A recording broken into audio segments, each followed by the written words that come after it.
Абай атама арналады. Нағыз ақын. Авторы Жарылғасын Әйгерім, менің анашым. Ақын.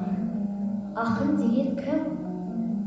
Басына қайғы түскенде, жүректе ыза өскенде, жанжалда өрбіп өскенде, құса болар жан бекен.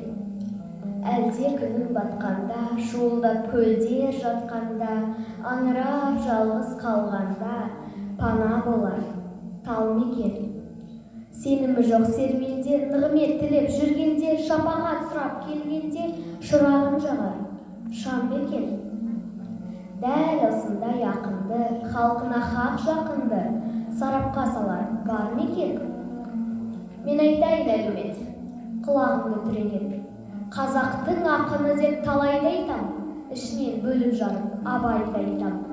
Паш етіп ол есімін перизаттың тағылым қып, әз тұту міндет таптым.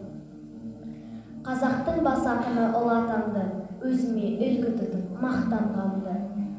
Ол шыңы ғой асқардың, мен ырасы. Ол бастауы бұлақтың, мен жырасы. Ол қыраны даланың, мен балапан. Ұқсап бағу атама тек ұларман. Бәрекелді.